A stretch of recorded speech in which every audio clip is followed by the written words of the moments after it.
dawn of time, before my soul awakened, my heart was seen and claimed by your great love.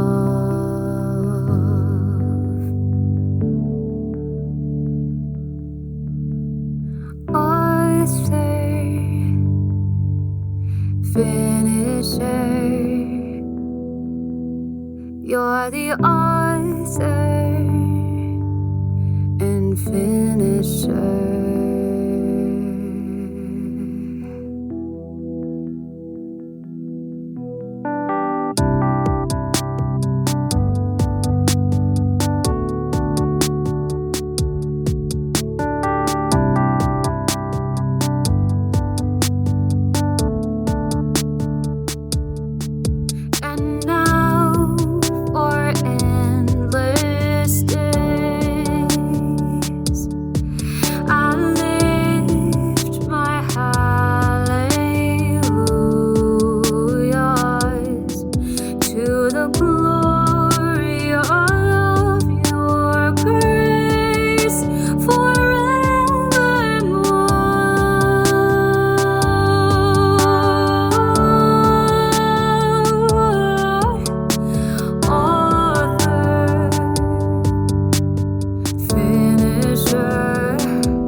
You're the author and finisher.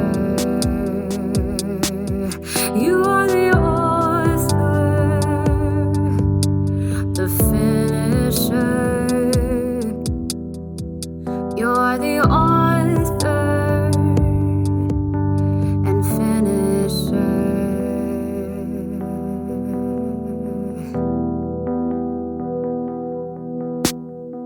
I lift my hands up, I lift my hands up, all things begin with you, and you finish everything that you have said that you'll do. I lift my hands up, I lift my hands up, all things begin with you, and you finish everything that you have said that you'll do. I lift my hands up, I lift my hands up, all things begin with you, and you finish everything that you have said that you'll do.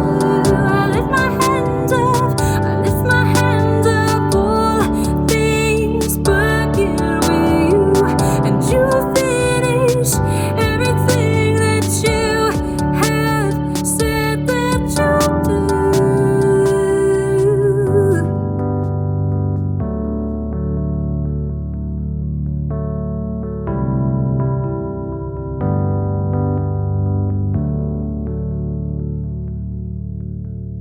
Author,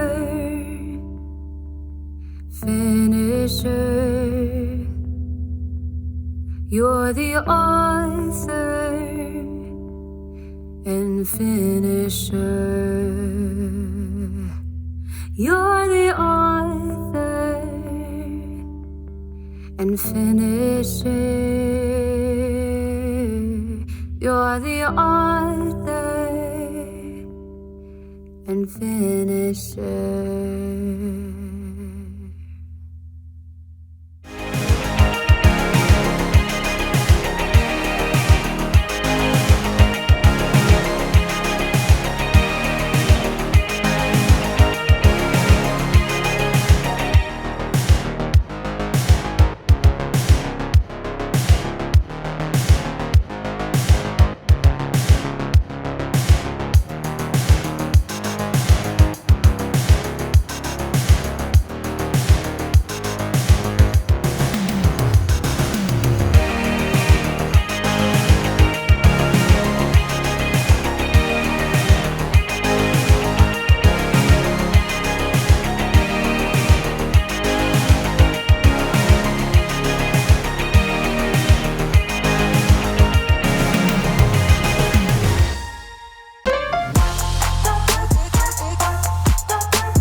I searched the world, but it couldn't fail me. A man's empty praise and treasures that fade are never enough. You came along and put me back together, and every desire is now satisfied here in the Lord. Oh, there's nothing better than you. There's nothing better than you, Lord. There's nothing, nothing is better than you. I'm not afraid to show you my weakness, my failures and flaws. Lord, you've seen them all. You still call me friend, 'cause the God of the mountain is the God of the valley, and there's not a place your mercy and grace won't find me again. Oh, there's nothing better than you. There's nothing better than you, Lord. There's nothing, nothing is better than you. Oh, there's nothing. Oh, there's nothing better than you. There's nothing better than you. Oh, there's nothing, nothing is better than you.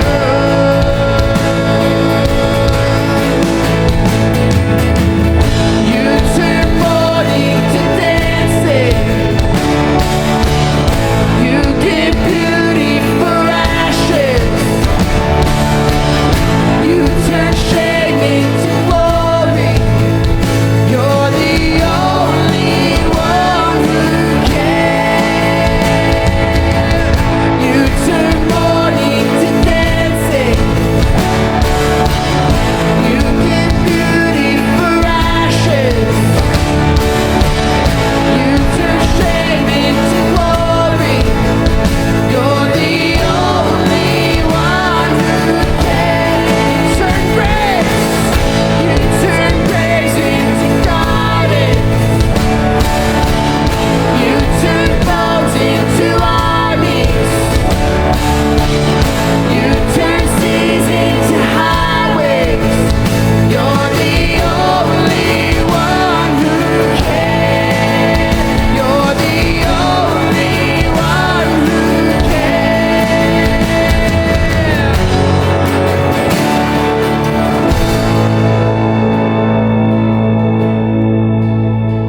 Oh, there's nothing better than you.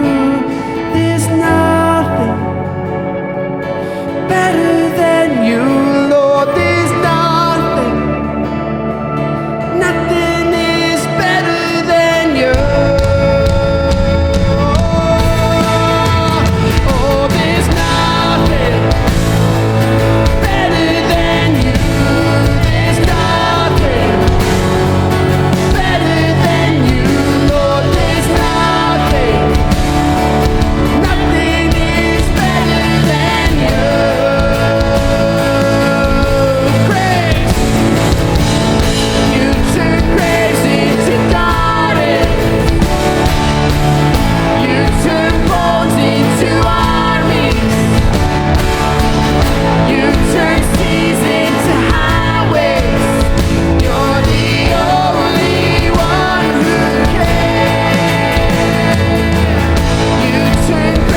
Hey, good morning, everybody, and welcome to CT Hope Online. My name is Michelle, and I am the Children's Ministry Director here at Hope Church, and I'm so glad to see that you've joined us today.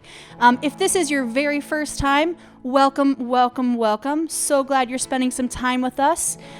Kids, if you're here, just want to let you know we still have opportunities for you guys online as well. Please follow the links here or go to cthope.online to check out your special kids experience. We do have a chat here in this room. We want to know that you're here, so go ahead and check in, say hello. If you have any questions, feel free to ask those there because we do have some online hosts who are here and ready to serve you. Also, if you are in need of prayer today, go ahead and click that prayer button and someone from our prayer team will be with you in a separate box on your screen. Also, directly after this service and on Monday nights at 7 p.m., we have a Zoom meeting. You can follow the link for that here or as well on our website. And that's going to be with a group of people who want to come around you and pray with you, whatever's on your heart, whatever you would like prayer with. Now, also a thing to remember, life groups, they're happening, they're starting again. Now, everyone who wants to be in life group this year, whether you have been in the same group for years, or if you're just thinking about starting a new group, you do need to register for that. And what better time to join a life group than now? Because we want to continue that sense of community. Why not join a life group, meet with people consistently who can come alongside you, grow with you, and just do life together? So definitely make sure you do that. We want to make sure we have a spot for you, so go ahead and register ASAP. If Hope Church is your home church, we do want to continue to give you those opportunities to give. One way to do that is to text your generous donation to 84321, or you can follow the links that are on this page. Now, before we head into worship, I did just want to open us in prayer. Hey God, I want to thank you for another wonderful Sunday to meet together, continue the series that we're in. Also, as we head into this Be Rich campaign, I just want to ask for your blessing over that, God, that we would be able to reach as many people and serve as many people as we can through this. And continuing to pray through those who are starting school or are maybe returning to work this week or in the coming weeks, God. In your name I pray, amen.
never stop working. Even when I don't see it, you're working. Even when I don't feel it, you're working. You never stop working. You never stop working. Even when I don't see it, you're working. Even when I don't feel it, you're working. You never stop working. You never stop working. Even when I don't see it, you're working. Even when I don't feel it, you're working. You never stop working. You never stop working.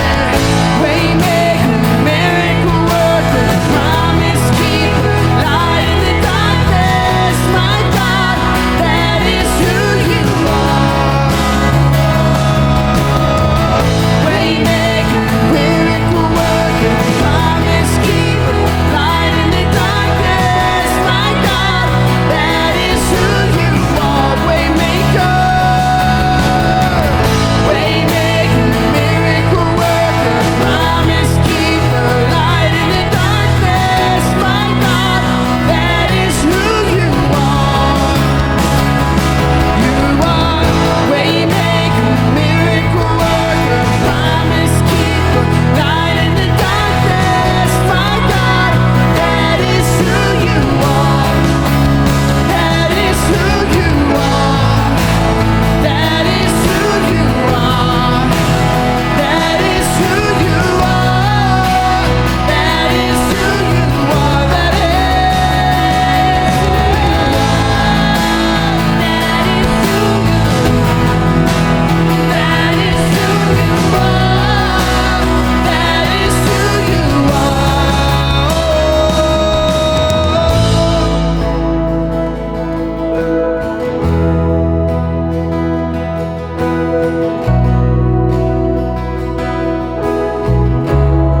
That is who you are, Lord.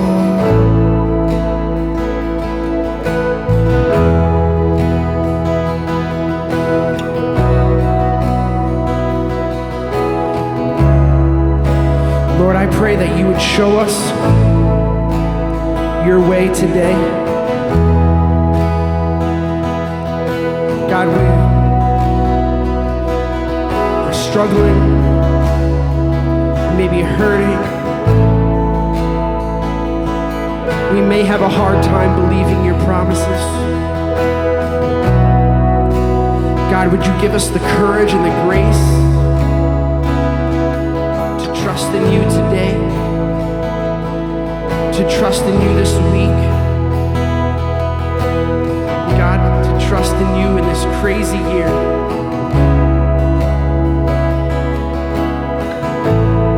God, bring people into our lives, bring truth into our lives that we can hold on to. God, help us to remember that you're good, that your promises never fail.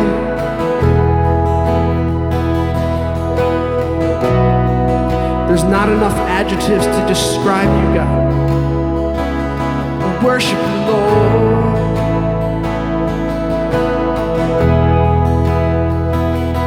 We sing, that is who you are. And that is who you are. That is who you are. That is who you are. That is who you are. You make a way, Lord.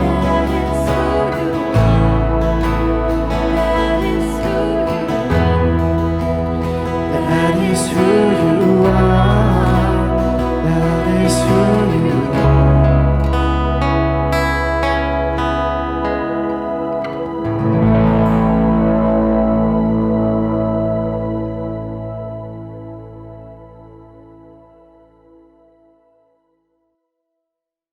Good morning, Hope Church. Welcome to Be Rich 2020. If you are tuning in for the first time, my name is Dan. I'm the teaching pastor here, and we are excited about Be Rich. Now, you might be saying to yourself, what on earth is Be Rich? Last November, as a church, we decided that we were going to spend a month, along with dozens of other churches around the country, devoting ourselves to being ridiculously generous. We wanted to find ways to bless people with what we had out of our abundance. So, within 1 week, we gave $5,900 that went to a nonprofit in our region. We volunteered 377 service hours to nonprofits and community organizations in East Hampton and beyond. We also had 80 boxes, shoe boxes that we got together for Operation Christmas Child. We also provided gifts for 30 kids in our local area through our Christmas of Hope. It was awesome. It was one of the biggest highlights that I've had, not just at my time here in Hope, but in ministry in general, and to see how people were fired up and responded and excited about what was going on. That is why Be Rich is awesome. And that's why we're looking forward to Be Rich this year. And man, what a time that we need to be reminded of generosity with all that we have been through the last 6 months in our country. What a time for us to reflect on being generous again. Last week, I stumbled across a story about a new report that had come out, a new study from an organization called the Max Planck Institute. They're in Germany. What a great name, Max Planck. But anyway, they're in Germany, and they study all sorts of demographics and studies and all this. And one of the studies that they just released was the link between generosity and mortality rates with countries. It was a pretty fascinating read. They said that they noticed through all of their data that countries that tended to be more generous had lower mortality rates, and those that, for whatever reason, were not able to be as generous had higher mortality rates. At the top was France and Japan for being generous. It said that in the lifetime of people in Japan and France, they give away about 69% of all their lifetime earnings. Some of that voluntarily, some of that through taxes and how that goes to help organizations. And as a result, the mortality rate in France and Japan is lower than the rest of the world. It contrasted that with South Africa, as well as sub-Saharan Africa, where there's less resources. And as a result, you see a higher mortality rate because people are just not able to be as generous. And there's less resources there to be generous with. It's an interesting study. I think if you have practiced generosity in your life, maybe it was with Be Rich last year, maybe it's something else that you've done in your life where you chose to be rich. I think we all know that there's something about being generous that just moves us. Inside, it does something for us. We feel encouraged to give more. It fulfills something in us. For some of us, it's become our purpose of living. We love to be generous. We become addicted to it. And what a great thing to be addicted to, if you will. Well, I think that the reason this resonates with us is, number one, we're commanded to be this way by God. And secondly, it's because He modeled it for us. Be Rich, the key verse, or the verse that Be Rich is based off of, is one that we find out of 1 Timothy. Paul, the apostle, is training Timothy, a new young pastor, on how to lead a church. And what he says to him really sets us up for Be Rich. In 1 Timothy 6, verse 17 to 18, Paul says to Timothy this: "Command those who are rich in this present world not to be arrogant, nor to put their hope in wealth, which is so uncertain." Boy, is that not true of this past year. "But rather they should put their hope in God, who richly provides us with everything for our enjoyment." God gives us enough of what we need to enjoy life. Verse 18, "Command them to do good, to be rich in good deeds, and to be generous and willing to share." Paul says, you know what? Make an appeal to people who are rich. Now, when we hear that word, we oftentimes think money, possessions. Sometimes we don't have as much of that as much as we have gifts and abilities that we are able to use to help other people. When it talks about being rich, it basically speaking to anyone who has an abundance of something that could go to help other people. And he says, Timothy, tell the people that are rich, that have much possessions. Number one, don't put your hope in your money. Put your hope in God. He's going to give you all you need to enjoy life. and then command them to give it away. Whatever they have, be rich in good deeds. Use the abundance that God has given them to benefit other people rather than themselves. This is the heart of God, and it requires a heart change in us. God's heart is generous. And that's another reason that we need to exercise generosity, is simply because God modeled it for us when he gave Jesus his most prized, valuable possession, his son, to a world that would reject him. And on top of that, out of the abundance of his grace, his mercy, his love, and his forgiveness that he continually, every day, gives us, we see an amazing example of generosity in God. And us, those of us that have made a commitment to following Jesus, we consider ourselves Christians, we should look like our dad. We need to be abundant and generous, just as he was generous out of his abundance. We need to be generous. Jesus talked about this because he knew the importance of generosity. You see, the opposite of generosity is greed, selfishness, self-centeredness, and honestly, wastefulness. Jesus once told a story, a parable, which is a story he would tell that has a deeper meaning behind it. He taught a parable about greed and generosity. You can find it in Luke chapter 12, verses 16 to 21. Jesus tells a story. He says, "The ground of a certain rich man yielded an abundant harvest. He had a great year. And on top of that, it says, he thought to himself, 'What shall I do? I have no place to store my crops. I've just had this great year. My investments are paying off. Everything's going wonderful. What am I supposed to do with all this excess I have here?' Verse 18, then he said, this is what I'll do. I'm going to tear down my barns. I'm going to build bigger ones. And there I'm going to store all my surplus, all my abundance of grain. And I'll say to myself, self, you have plenty of grain laid up for many years. Take life easy. Eat, drink, be merry. Go play a few rounds of golf every day. Retire." But God says to him, "You fool. This very night your life will be demanded from you. You're going to die tonight." And the sad part of that is what God says at the end. "Then who will get what you have prepared for yourself?" What a waste. You stored up all of that thing and you were just going to take life easy. You thought, rather than give it away, let's just keep it for ourselves. Let's be greedy. Now you're going to die. Who's going to get it? It's just going to go to waste. You chose to be wasteful and selfish and greedy rather than generous, and it's a waste. Verse 21 wraps it up. "This is how it will be with whoever stores up things for themselves, but is not rich toward God." Not rich toward God. The rich man was rich to himself. But God calls us to something differently. Jesus says we need to be rich towards God, that we use what he has given us and giving it away and being generous with it. This concept of generosity being linked not just with happiness, but more importantly, a righteous heart is seen all throughout Scripture. It's seen even in the Old Testament.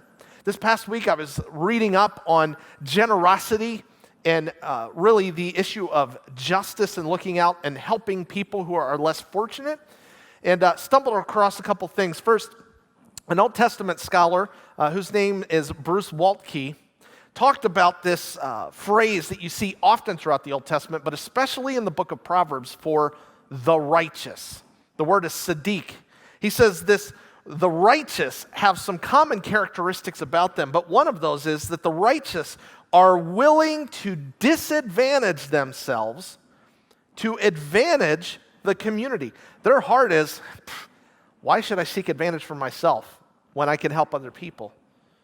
The wicked are willing to disadvantage the community to advantage themselves. They're all in it for themselves. And you see this all throughout Scripture. Even in the book of Ruth, you see a story of a woman who does not have much, and a very wealthy man named Boaz tells his workers that when they're gleaning wheat, they should leave some behind on the ground so that Ruth, who was poor and does not have much, can go and pick up the excess. You know, Boaz could have said, you know what, you make sure you get every last head of grain. We don't want to leave any behind for any stragglers or people who might try to take advantage of us.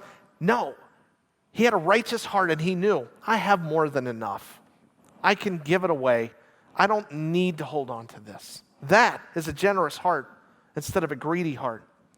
Tim Keller, pastor out of New York City, went a little bit further about this. He says, because God owns all your wealth, yes, he gave it all to you.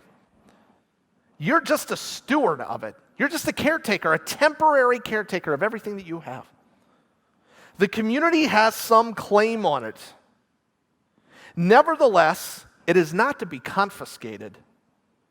You are to acknowledge the claim and voluntarily be radically generous.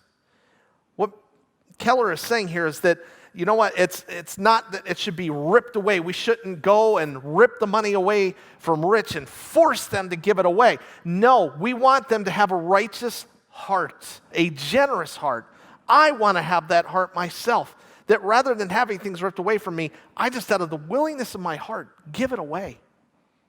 I see that they lay some claim because everything I have is from God. I don't have anything apart from him. This is generosity, which brings us to our big idea, which is distribute before it takes root. Distribute before it takes root. In the story that Jesus taught about the wealthy man and the abundance of grain, when he saw that he had an abundance of grain and he had had a good year, rather than sit there and immediately think, who can I help with this? I have enough. I don't need, extra. I have enough to live.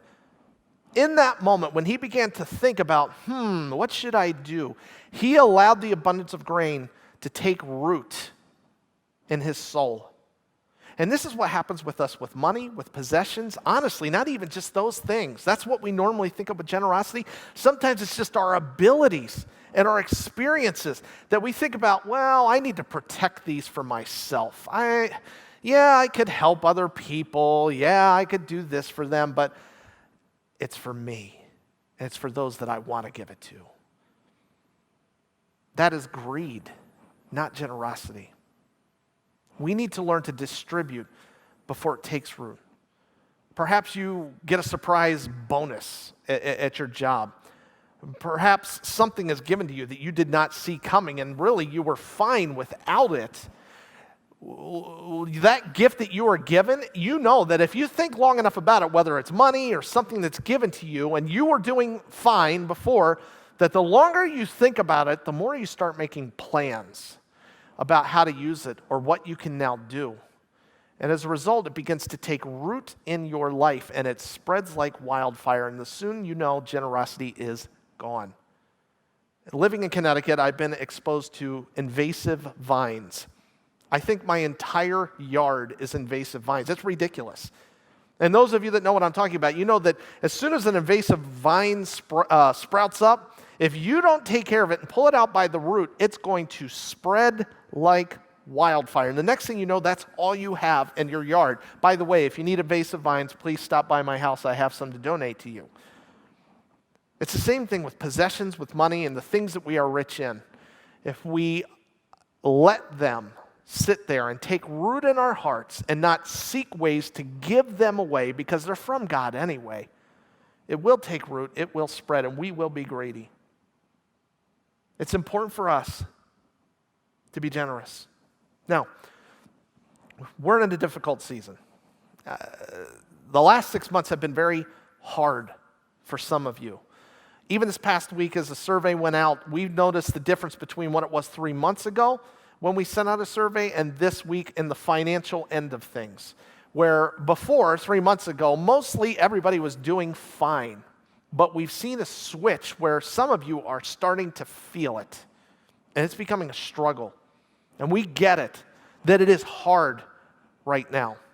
And again, this may seem totally counterintuitive that in this season we focus on generosity. But yet at the same time, I think, what better time to focus on generosity? last year, some of you were fine.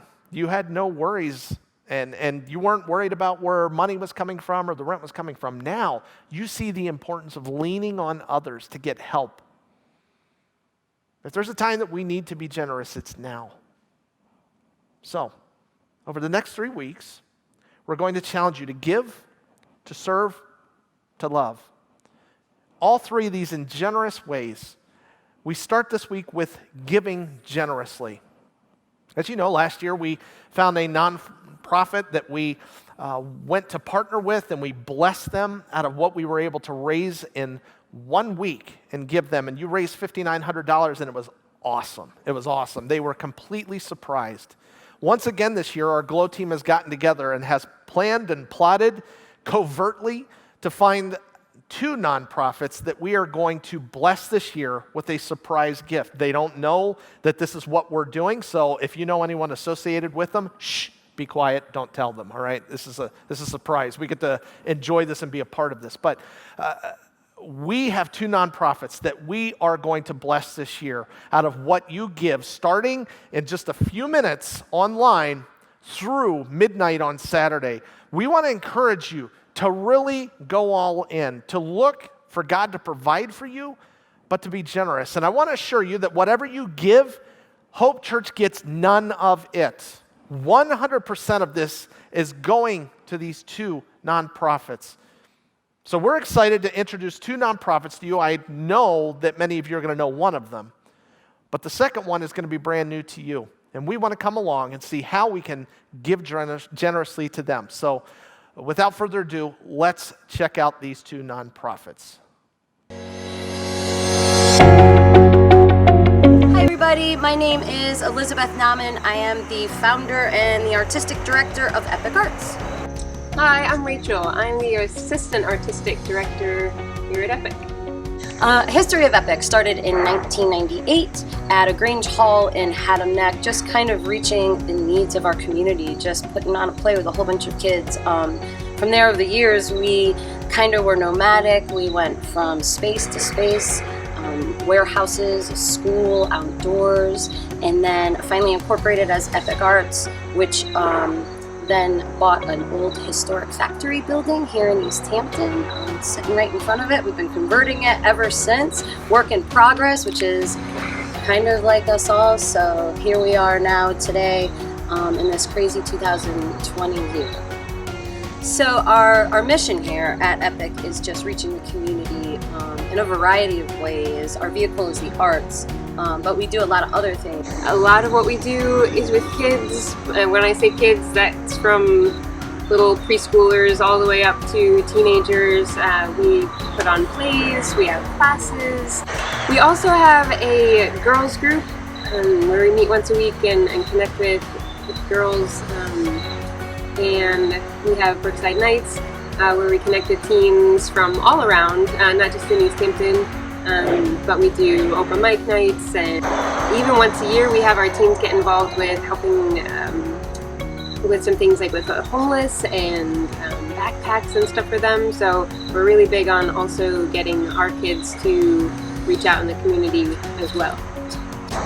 Which ties into, I think, our vision, which is really building relationships with our community. It starts with our youth, kind of goes broader, partnering up with people like you, churches, social services.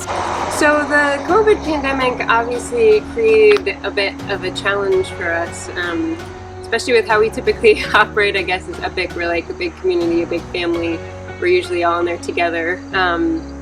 So it was a big challenge. You know, we had to shut down when it first started, like everybody did. But over the summer, you know, we started trying to think of some creative ways to be able to connect with our kids again. So that sparked some brainstorming and stuff for creating some outdoor classrooms so we can still connect in a safe way. When I look at it, like, I see God all over this pandemic. I mean, this is ironically a dream of ours at Epic and a vision of Epic to have this outdoor classroom space forever. So in God's timing, look how He provides or is providing.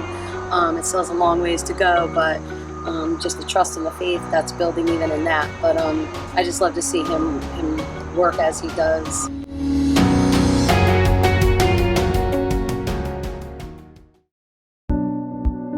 I was in the shelter system when I was 5 years old. My mother was homeless, you know what I'm saying? So my first memory was my mom holding my head underwater in the bathtub. I seen people in gangs, that was my family, so I got down, I started doing drugs, started selling drugs, drinking, having sex early. I got pregnant at 14. Jail ain't for no man at all, especially, a 17-year-old kid. I hope I just live to see another day, you know what I'm saying? When I got my daughter taken away from me and I started doing coke again, I think that was like the lowest for me because I was so strung out on drugs, like I really couldn't focus, I couldn't get my priorities straight. I ended up getting locked up when I was 13 years old in California, so I ended up living in and out of lockup. When I was 14, I ran away from California to Massachusetts. Straight Ahead Ministry has always been about seeing Jesus transform the lives of juvenile offenders. When we get to see yesterday's delinquents become tomorrow's leaders, then we really see God complete His great work. So when Sheila Ray came and she shared her testimony is when I decided to give my life to Christ, and that was over 2 years ago. Being here at Straight Ahead, they gave me opportunities to grow and to grow in my purpose and grow in who I am in God. I want to work with juvenile delinquents like myself. I want to work with girls and boys in my situation because you don't have a lot of that. And I really want to be able to say, I did it, so you can. I'm saying I have dreams of being successful, I have dreams of having these things, but we can't get to that certain place to take us there. 10 years from now, I want to have my own house. Hopefully I can start a family. When God gets a hold of a life and begins to change that and alter them toward a vision that's a lot bigger than just saying no to drugs or just saying no to crime, to actually saying yes to calling that is in them even before they were born, things begin to change. Communities change, families change, whole systems change. Straight Ahead's possible because of people like you who get behind this mission. It really is what makes the difference.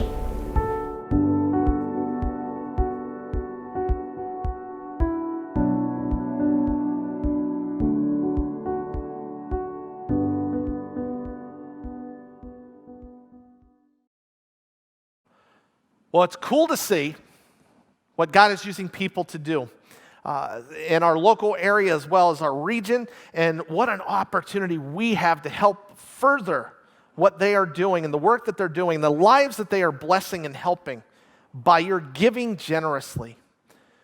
And that's our challenge today, is to give generously this week.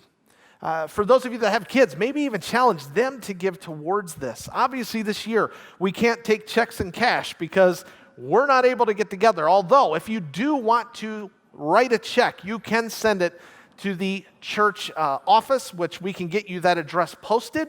You can send it to us, but please, within the course of this week, if you could get it to us, it would be helpful. The sooner it gets out, the better, so that we can write a check for these organizations and help them as they seek the vision that God has given them. So, in a few minutes, when we sign off, we're going to have an opportunity for you to go to our give page for our church. And there, in the drop-down box, you have a general fund, you have Glow, but there's also one there for Be Rich. You want to make sure you select Be Rich. As usual, we want to challenge you to give at least $39.95 or more. We set that because we feel that that is an affordable amount for even somebody who is single, out on their own, and so on. $40 this one time above your normal giving to Hope. So we want to challenge you all. Let's see what we can do in a tough year. Can we actually surpass what we did last year? We'll see.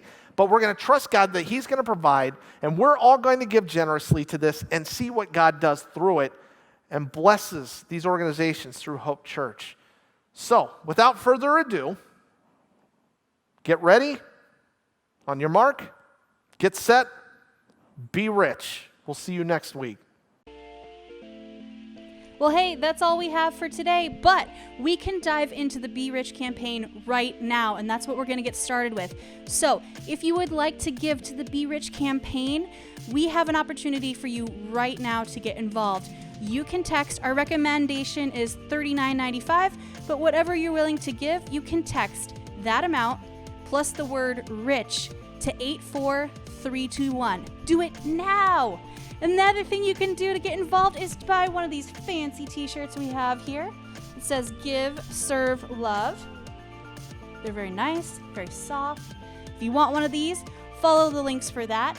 You can find instructions on how to purchase as well as pick up your t-shirts. Also, this week, be on the lookout for those serving opportunities as we move into our Serve Week. We want to be able to serve our communities generously. So we're going to have opportunities for you guys to be serving together. Be on the lookout. It's a first come, first serve, so you don't want to miss out on that opportunity. Well, as we close out this week, I just want to remind you guys that we do have Prayer Zoom right now.